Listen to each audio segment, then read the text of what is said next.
네, 이번 한 주간의 삶도 성령 충만하시고 또 행복한 하루의 한 주간의 삶이 되시기를 축원합니다.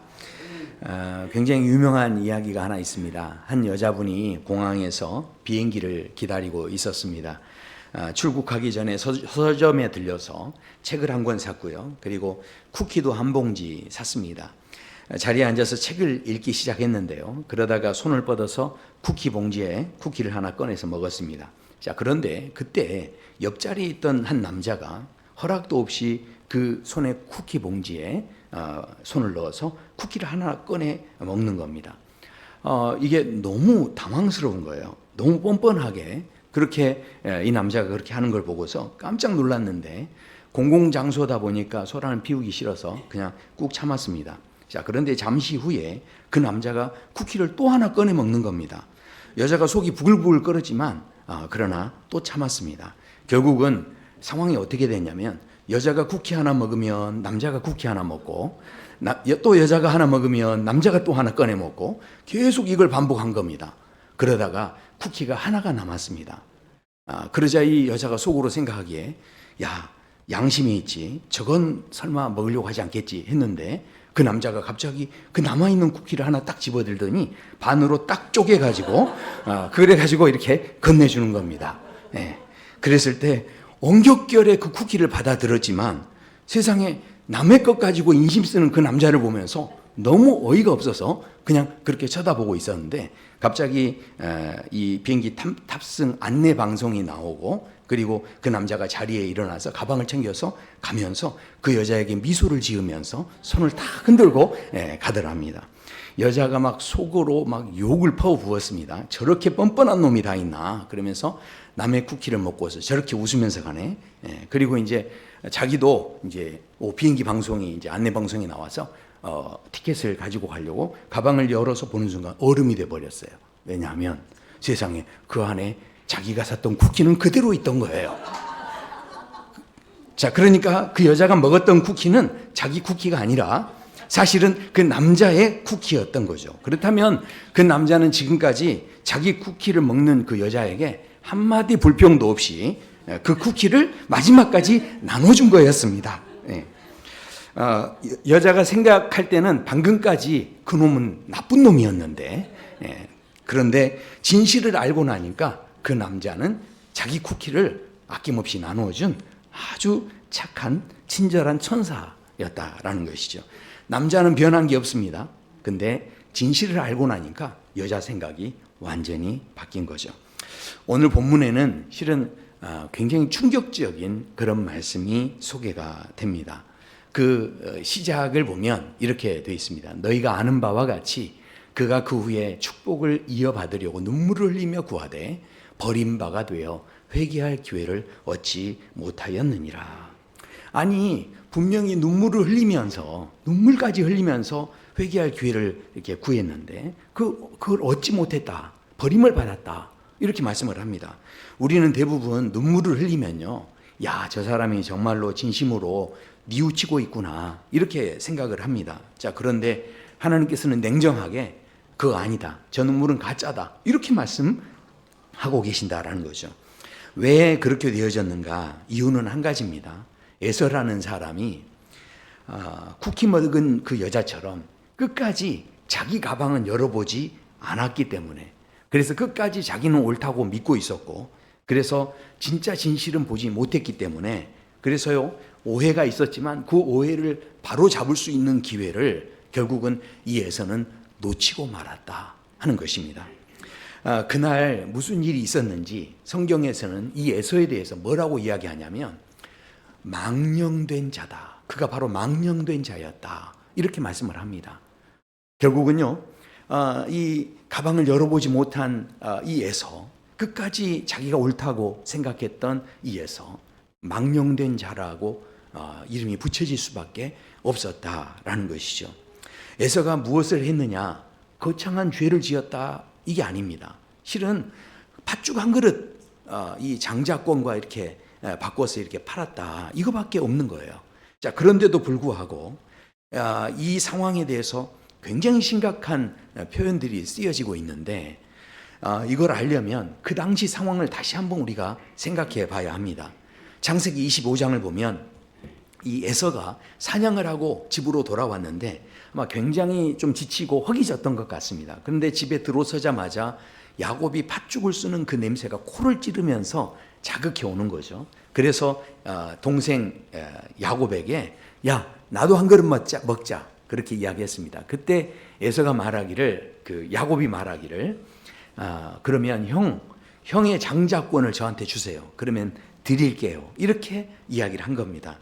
참 어이가 없었지만 그 순간에 에서가 가졌던 생각이 무엇이었는지 성경에서는 이렇게 이야기합니다. 에서가 이르되 내가 죽게 되었으니 이 장자의 명분이 내게 무엇이 유익하리요. 이렇게 이야기합니다. 자, 그런데 한번 생각해 보십시오. 정말로 에서가 죽을 상황이었을까요? 아닙니다. 사람이 밥 한 끼 안 먹는다고 그래서 그게 죽을 정도의 상황은 아닌 거죠. 그런데 지금 뭐라고 합니까? 나 배고파 죽겠다 이야기하면서 이 장자권이 뭐가 중요해 하면서 이걸 파는 것을 거리끼게 생각하지 않았다라는 거죠. 이게 마치 어떤 거냐면요, 제가 그 어린 아이들이 장난감 사주라고 이렇게 떼를 쓰는 거 봤는데 어떤 어린 아이가 그러더라고요. 장난감 사달라고 막 떼를 쓰면서 나 숨 막혀 나 죽을 거야 막 하면서 이러면서 떼를 쓰는 거예요. 왜 장난감 사달라고? 그러니까 마치 지금 에서가 마치 자기가 막 죽을 것처럼 그렇게 생각하면서 지금 이 일을 하고 있다라는 겁니다. 자, 그런데 성경에서 이것을 뭐라고 이야기하냐면 34절에서 이렇게 이야기합니다. 야곱이 떡과 팥죽을 에서에게 주매 에서가 먹으며 마시고 일어나 갔으니 에서가 장자의 명분을 가볍게 여김이었더라. 이렇게 말씀하죠. 가볍게 여겼다. 누가 가볍게 여겼습니까? 야곱이 아니죠. 에서가 가볍게 여겼습니다. 그러니까 야곱이 어쩌면 이것을 억지로 판 것이 아니고요. 에서가 스스로 가볍게 여겼기 때문에 판 거죠. 자, 그런데 이야기는 여기서 끝나지 않습니다. 세월이 흐른 다음에 야곱이 어머니 리브가 하고 짜고서 아버지를 속여서 축복을 받아냅니다. 자, 그런 상황 속에서 에서가 사냥을 갔다 와서 뒤늦게 아버지에게 나를 축복해 달라고 울고불고 이제 막 소리를 지르는데, 그런데 아무 소용이 없었습니다. 그때 그 상황이 이렇게 기록되어 있습니다. 에서가 그의 아버지의 말을 듣고 소리질러 슬피 울며 소리질러서 막 슬피 울었다라는 거예요. 그러니까 이 얼마나 지금 억울했다는 겁니까? 지금 이 사람이 지금 원통해하고 있다라는 거죠. 그러니까 너무너무 막 분해하면서 슬퍼하고 있는 이런 상황이었다라는 겁니다. 자, 그런데 그때 에서가 뭐라고 하냐 하면 36절에 보면 에서가 이런 이야기를 합니다. 에서가 이르되 그의 이름을 야곱이라 함이 합당하지 아니하니까. 그러니까 그 이름이 원래 속이는 자였는데 그 말 그대로입니다. 그러면서 뭐라고 하냐면 그가 나를 속이는 것이 이번에 두 번째입니다. 이런 이야기를 합니다. 그러면서 뭐라고 하는 거죠? 이놈이 나쁜 놈입니다. 이제 이런 이야기를 하는 거죠. 야곱을 완전히 도둑놈으로 지금 만드는 건데 이게 마치 쿠키 먹던 여자하고 똑같지 않습니까? 지금 자기가 쿠키를 먹어치운 건 기억하지 않고 뭐 하는 겁니까? 저놈이 뻔뻔하게 내 쿠키를 훔쳐먹었다. 이렇게 지금 흥분하는 거죠. 진실은 뭡니까? 장자권은요, 뺏었습니까? 아니죠. 누가 팔았습니까? 자기가 판 거죠. 자기가 가볍게 여겨서 팔았던 거죠. 쿠키 먹은 여자가 가방을 열어보고서야 야, 내가 도둑이었구나 이렇게 깨달았는데, 그래도 그 여자는 그렇게 깨달았는데 에서는 끝까지 자기 가방을 열어보지 않은 거예요. 자기가 무슨 행동을 한 것은 전혀 생각하지 않고 상대편에 대해서만 계속 뭐라고 합니까? 저놈이 나쁜 놈입니다. 지금 그렇게 이야기하게 되는 거죠. 그래서 오늘 17절의 말씀이 이렇게 말씀하죠. 그가 울면서 구했지만, 그러나 저 눈물이 뭡니까? 결국은 자기가 억울한 거예요. 상대편 지금 자기 가방은 열어보지도 않고 자기가 무슨 짓을 했는지는 생각하지도 않고 계속 울면서 막 분노하면서 그러면서 저놈이 나쁜 놈입니다. 이렇게만 보고 있으니까 결국은 그것이 회개할 기회를 얻지 못하게 되어졌다라는 거죠. 결국은요, 회개와 후회는 다른 문제입니다. 그러니까 만약에 이 에서가 회개를 했다고 한다면 어떻게 했겠습니까? 아버지, 제가 참 이 축복 받을 자격이 없네요. 예, 아버지, 제가 하나님이 주신 그 장자권을 팥죽 한 그릇에 내가 팔아버렸습니다. 제가 하나님의 은혜를 내가 가볍게 여겨버렸네요. 아버지, 정말 죄송해요. 야곱 때문이 아니라 알고 보니 제 잘못이네요. 이렇게 말이야 이게 회개죠. 그런데 지금 에서가 끝까지 그런 회개를 한 게 아니라 지금 울고불고 하는 이유가 뭡니까? 그것은 왜 내 복을 뺏어갑니까? 왜 내 걸 가져갑니까? 그러면서 자기 거 잃어버린 것만 생각하는 거예요. 자, 그러니까요. 그 눈물은 결과적으로 어떻게 되느냐? 내가 잃어버린 것, 내가 손해본 것 여기에만 집착을 하면요. 그것은요. 어디로 이어지냐면 분노로 이어집니다. 그리고 그 분노는 미움으로 이어지고요. 자, 그 미움이 어디로 가는지를 보십시오. 자, 오늘 말씀에 이렇게 말씀하죠. 그의 아버지가 야곱에게 축복한 그 축복으로 말미암아 에서가 야곱을 미워하여 심중에 이르기를 아버지를 곡할 때가 가까웠으니, 그러니까 아버지가 죽을 때 이제 어떻게 한다는 겁니까? 내 아우 야곱을 죽이리라. 그러니까 이렇게 울며 불며 이렇게 나에게도 이 눈물을 흘렸던 이 눈물, 분노의 눈물은요 결국은 미움으로 이어지게 되고, 그 미움은 어디로 갑니까? 살인 계획으로 이어지게 되어졌다라는 거죠.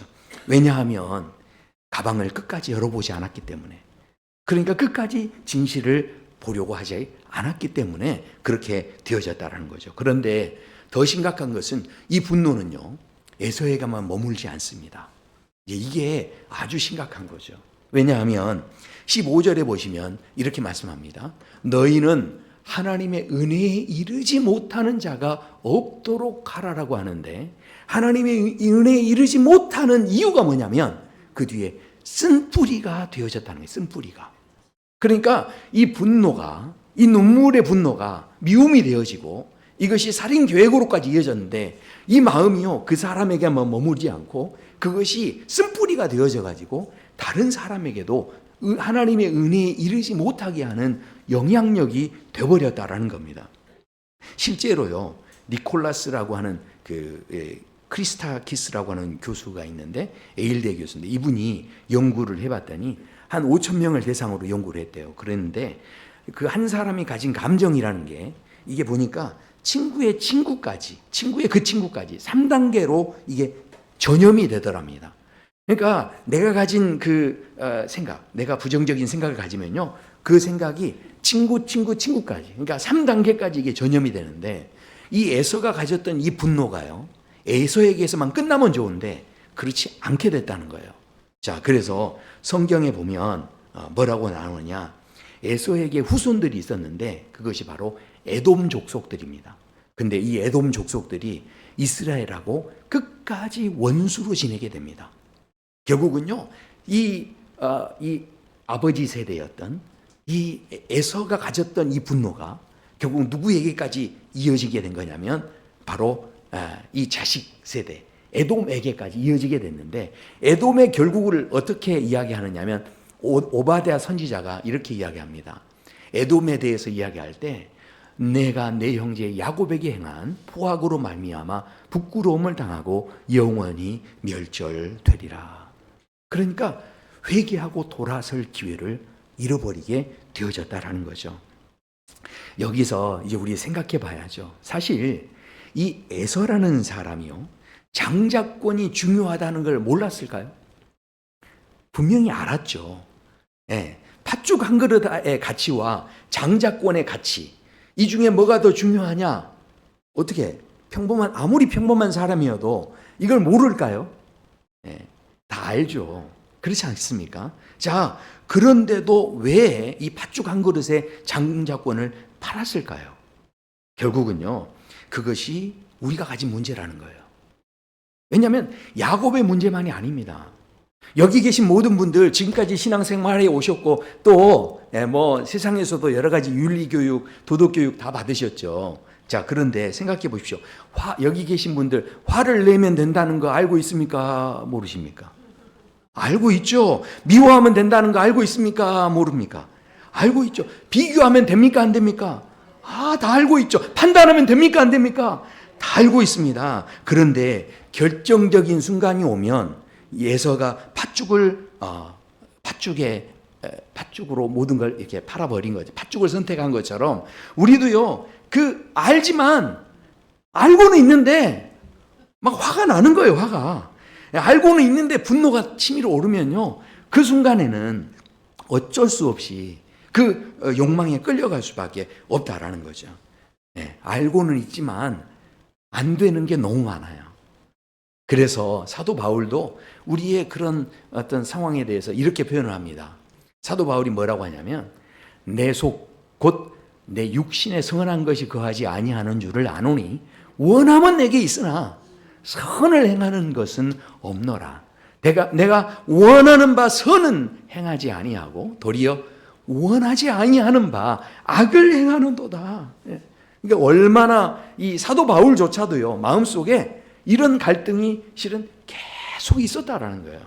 마음속에 이런 갈등이 계속 있었는데 뭐 하는 겁니까? 그렇다면 우리가 뭘 해야 됩니까? 내가 막 노력해가지고, 더 열심히 노력해가지고 아침마다 오늘은 막 화를 내지 말아야지, 막 이렇게 더 막 강하게 내가 다짐을 하고 결심을 하고, 그 다음에 심지어는 저녁에 잘못한 점을 찾아내가지고 그 다음에 막 자책을 하면서 내 스스로를 막 이렇게 그렇게 혼내면서 그렇게 하면 그러면 달라질까요? 아무리 그렇게 해도 실은 그것으로 우리의 욕망은 바꾸어지지 않습니다. 그래서 지그문트 프로이드라는 사람이 아주 기가 막힌 말을 해요. 이런 이야기를 합니다. 우리가 억압하는 것은 결국 다른 방식으로 돌아온다, 이런 이야기를 합니다. 그러니까 근본적인 문제가 해결 안 되고요, 그냥 풍선을 누르면 한쪽이 튀어나오는 거예요. 우리 성도님들 다이어트 많이 하시죠? 오늘 절대 안 먹어야지 결심할수록 더 먹고 싶어지는 거죠. 그렇지 않습니까? 그러니까 이거는 내가 눌러가지고 해결되는 게 아니에요. 그러니까 우리가 이 욕망이라는 게요, 내가 막 통제할 수 있느냐, 이런 문제가 아니라는 거죠. 그렇다 보니 기도할 때도 사람이 내가 욕심을 버리고 하나님 앞에 겸손하게 기도해야 되겠다, 이렇게 하지만, 그러나 진짜 그럴까요? 그래서요, 어떤 수험생이 이렇게 기도했대요. 하나님, 감히 제가 정답을 알려달라고 기도하지는 않겠습니다. 그 대신에 틀린 답이 무엇인지만 알려주세요, 이렇게 기도했다는 거예요. 또 수험생이 이런 기도를 했대요. 하나님, 실수하지 않게 해달라고 하진 않겠습니다. 다만 실수하더라도 정답적으로 실수하게 해주세요, 이렇게 기도했다는 거예요. 그러니까 우리 안에 보면요, 우리가 기도하는 것도 우리 안에 있는 그 욕심을 내가 막 통제하고 이렇게 다스려보고 하려고 해도 결국은 다른 방향으로 이것들이 또 나타나게 되는 이런 모습이 실은 우리에게 있는 거죠. 자, 그렇다면 우리는 에서처럼 끝까지 가방도 열어보지 못하고 그냥 늘 쓴뿌리를 키우면서 이렇게 살아야 되는 걸까요?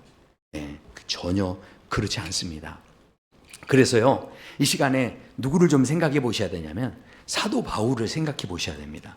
왜냐하면 사도 바울이 다메섹에서 예수님을 만나게 됩니다. 예수님께서 먼저 찾아오셨고 예수님을 만날 때 이 사도 바울이 그때 던진 질문이 있어요.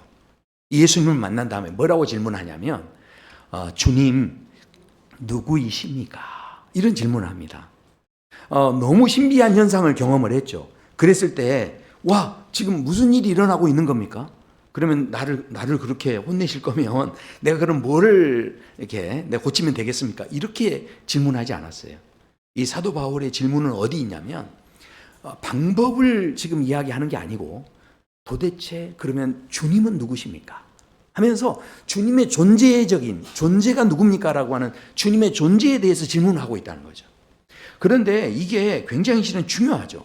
왜냐하면 지금도 세상에 많은 사람들이요, 이 세상을 바꾸게 되는 모든 변화를 이렇게 보면 거기에는 왜라고 하는 질문이 들어가 있어요. 그러니까 질문이 좋으면요, 그 세상이 달라질 수 있다는 거예요. 질문이라는 말의 뒷 글자가 문이죠, 문. 그러니까 이 질문은요, 뭡니까? 내가 질문을 하면 새로운 내가 생각지 못했던 문이 열리는 거죠.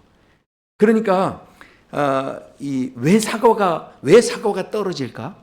왜 사과가 떨어지지? 계속 질문했던 뉴턴이 뭘 발견합니까? 중력을 발견하게 되죠. 사람은 왜 이렇게 자꾸 아프게 될까? 이걸 자꾸 질문했던 플레밍이 페니실린을 탄생하게 했죠. 결국은 어떤 질문을 하느냐 이게 중요한데, 그런데 예전 사람들하고요 지금 사람들이 질문이 다르대요. 예전의 사람들은 그래도요 이렇게 살아가면서 굉장히 어떤 우리의 영혼에 대한 질문들을 했는데, 점점 사람들이 이제 다른 질문 안 하고 뭐 하냐면 돈을 어떻게 벌까, 이 질문만 한다는 거예요. 그래서요 C.S. 루이스가 그런 이야기를 합니다. 무슨 이야기 하냐면 영혼의 현대인들이 가지고 있는 가장 큰 문제는 뭐냐면 영혼에 관한 질문과 관심이 없다라는 거죠. 모든 사람들이 다 길을 걸어갑니다.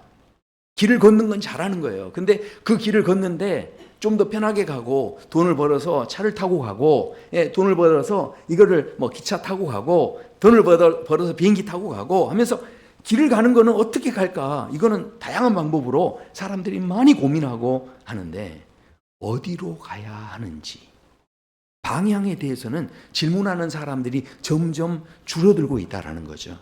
그러니까 사도 바울은요 지금 방법을 이야기한 게 아니고 주님을 만나자마자 그 빛을 만나니까 뭘 물어본 거냐면 당신은 누구십니까? 존재적인 질문을 했다라는 거예요. 그때 이 빛 대신 주님께서 어떻게 됩니까? 이 사도 바울이 질문을 잘해가지고 변화된 게 아니고, 사도 바울에게 전적으로 하나님께서 다가와 주셔서, 바울은요 자기가 처음에는 옳은 줄 알았어요. 그래서 스데반을 죽이는 것이 하나님을 위하는 일이다 이렇게 생각하면서 자기 다친 가방을 들고서 막 뛰어갔는데, 그런데 그러다가 누구를 만납니까? 예수님께서 갑자기 찾아오셔서 빛으로 그의 눈을 멀게 해버리시고, 그러면서 자기 보이는 눈이 멀어지니까 그때서야 비로소 자기 가방에 닫혀있는 뚜껑이 열리고, 그때서야 비로소 자기가 보인 거예요. 그래서 이 사도 바울이 뭘 깨닫습니까? 내가 하나님을 섬긴 게 아니라 하나님을 핍박하고 있었구나. 나는 하나님을 사랑한다고 내 방법대로 그렇게 생각했는데 하나님 앞에 나는 의인이 아니라 괴수였구나. 이거를 이 사도 바울이 깨닫게 되어졌다라는 거죠. 진실을 보자마자 사도 바울의 인생이 뒤집혀 버립니다. 그래서 더 이상 핍박자가 아니라 포행자가 아니라 하나님을 위해 사는 전도자의 삶으로 인생이 완전히 뒤바뀌어 버리죠. 그러니까 생각해 보십시오. 살기등등했던 그 눈빛이요, 그 눈빛이 너무너무 많은 사람을 사랑하는 사랑의 눈빛으로 이게 바뀌게 되어졌다라는 겁니다. 왜 그럴까요? 가방을 열어봤기 때문에, 자기 가방을 열어봤기 때문에, 진실을 봤기 때문에 그렇다라는 것입니다. 오늘 본문에 보면 14절에 이렇게 말씀합니다. 모든 사람과 더불어 화평함과 거룩함을 따르라. 이것은 명령이죠, 명령. 그런데 이 명령을 보면 그 뒤에 뭐라고 되어 있습니까? 이것이 없이는 아무도 주를 보지 못하리라. 그러면 여기 계신 분들 화평함과 거룩함을 따르고 계십니까? 대답하기 어려우시죠? 자신이 없으시죠? 아니 그렇다고 진짜 아무도 아멘 안 하시네요. 그러니까 화평함과 거룩함을 따르고 있다라고 우리는 실은 당당하게 이야기하기 어렵습니다. 그렇지 않습니까? 자, 그런데 이것은 명령인데, 자, 그러면 우리는 주님을 보지 못할까요? 그렇지 않죠. 왜냐하면요, 원래 우리는 가방을 열어보지 못하는 답답한 인생이었습니다. 그런데 예수님께서 우리에게 찾아와 주셔서 우리 안에 우리가 열어보지 못했던 이 가방을 열어 보여주신 거예요. 그래서요, 성경에서 로마서 5장 1절에 보면 이렇게 말씀합니다. 이 화평함과 거룩함을 어떻게 따를 수 있느냐? 자, 보십시오. 여기 보면요, 뭐라고 되어 있습니까? 그러므로 우리가 믿음으로 의롭다 하심을 받았으니 우리 주 예수 그리스도로 말미암아 하나님과 화평을 누리자. 이 화평은 내가 이룬 게 아니었어요. 이 화평은 누가 이룬 겁니까? 예수님께서 이루신 거죠. 예수님께서 이것을 만드신 거죠.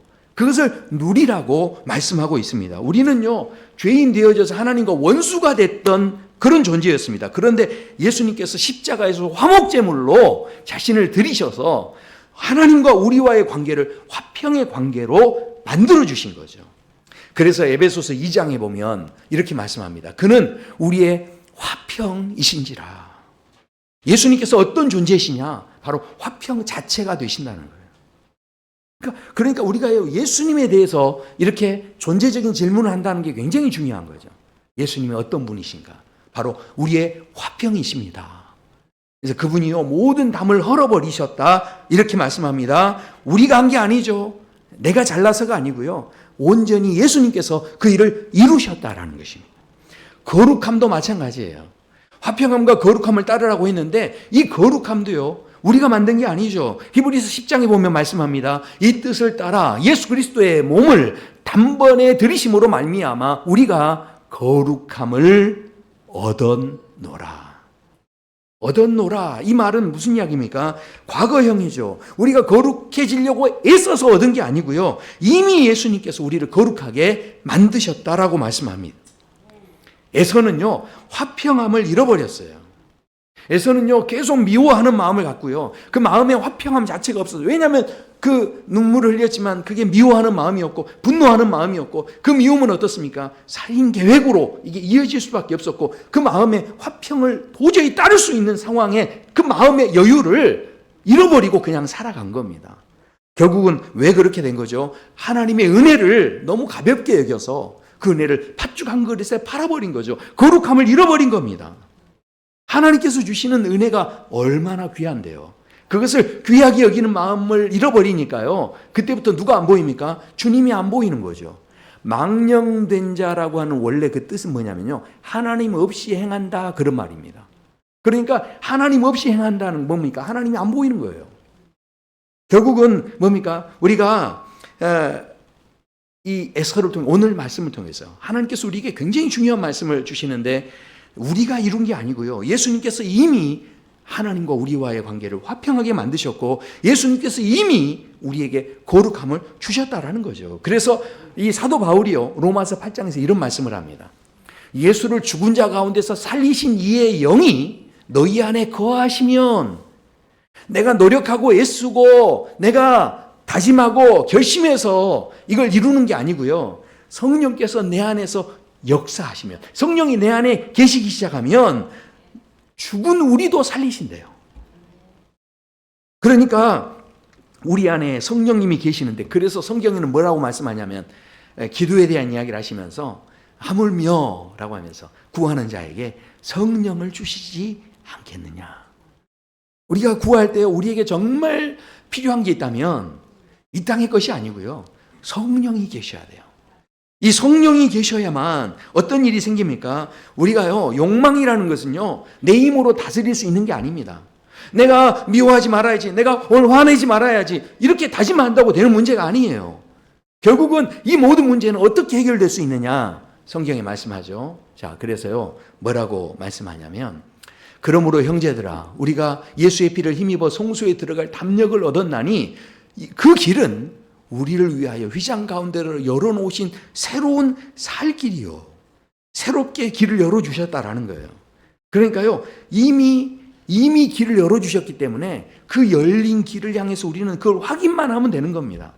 내가 그걸 이루려고 하는 게 아니고요. 그래서요, 오늘 우리에게 주시는 말씀 가운데서 보면 이 본문 이 12장, 히브리서 12장의 그 시작을 보시면 뭐라고 되어 있냐면 이렇게 되어 있어요. 믿음의 주요 또 온전케 하신 이인 예수를 바라보자.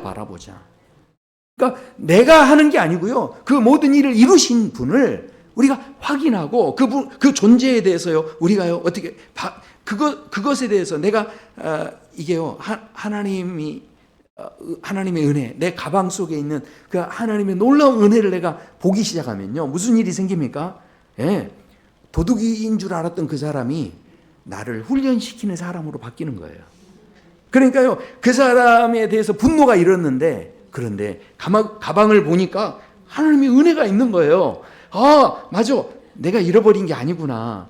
내 쿠키가 없어진 게 아니구나. 이걸 쿠키보다 더 중요한 은혜를 내가 입었구나. 이걸 알면 그 분노했던 사람에 대해서 오히려 감사의 제목으로 이게 바뀌는 거죠. 그러니까요, 억울함이 있습니다. 근데 억울함도요, 그 가방을 보면 어떻습니까? 예수님도 그런 억울함을 당하셨는데, 나를 위해서. 그걸 생각하면요, 그 억울한 마음, 미워하는 마음이요, 사르르 녹을 수밖에 없는 거죠. 가방을 들여다 봐야만 이게 해결되는 거지, 내가 애쓰고 힘쓰고 결심해서 되는 문제가 아니다라는 것입니다. 사랑하는 성도 여러분, 어쩌면 지금 우리가 살아가는 이 시대에서 지금도 많은 사람들이 공항에 있던 그 여자처럼 억울해하고 억울해하면서 쿠키를 막 씹어 먹으면서 저 나쁜 놈 하면서 막 그렇게 살아갈지 모릅니다. 아닌 것 같아요?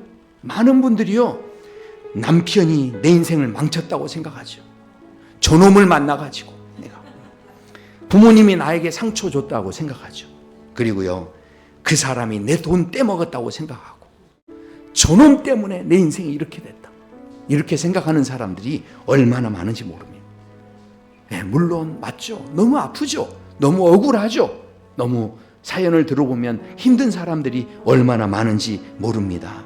자, 그 마음을 다 이해합니다. 그러나 예수님께서 열어주신 그 가방을 한 번만 더 들여다보면 그 가방 안에 우리가 그동안 잃어버렸다고 생각했는데, 그러나 하나님은요, 더 큰 사랑으로 그것을 보듬어주고 계시고 더 큰 은혜로 네가 지금 잃어버렸다고 생각하는 것, 그것 합력해 선을 이루시는 하나님께서 더 큰 은혜로 채워줄 수 있다라고 말씀하고 계신 거죠. 그러면 사실은 잃어버린 게 아닌 거죠. 하나님은 그걸 잃어버림으로 인해서 오히려 더 큰 것을 지금 예비하고 계시는데, 그걸 우리가 볼 수 있는 눈이 있다는 게 얼마나 중요합니까? 그래서 오늘 말씀합니다. 갈라디아서 5장에는요, 내가 이루노니 너희는 성령을 따라 행하라. 그리하면 육체의 욕심을 이루지 아니하리라. 내 노력으로 되는 게 아니고요, 바로 내 안에 계신 성령님을 바라보고 또 성령님을 따라가는 거죠. 예수님께서 이미 열어놓으신 길을 향해서 우리가 성령님과 함께 동행하면서 걷기 시작하면 내가 미처 생각하지 못했던 은혜의 세계들이 경험되어지고 열려지게 되고, 내가 그동안 내 가슴에 답답하게 분노하고 억울하게만 생각했던 그 모든 일을 합력하여 선을 이루시는 그 하나님을 만나게 되는 그런 은혜의 삶이 되는 줄로 믿습니다. 예수님을 바라보시면서 이 한 주간 또 승리하시는 그런 복된 삶이 되시기를 소원합니다. 화평함과 거룩함을 따르라. 내 노력으로 안 됩니다. 바로 성령을 따라갈 때 우리에게 놀랍도록 이 은혜들이 경험될 줄로 믿습니다. 우리 함께 찬양하시겠습니다.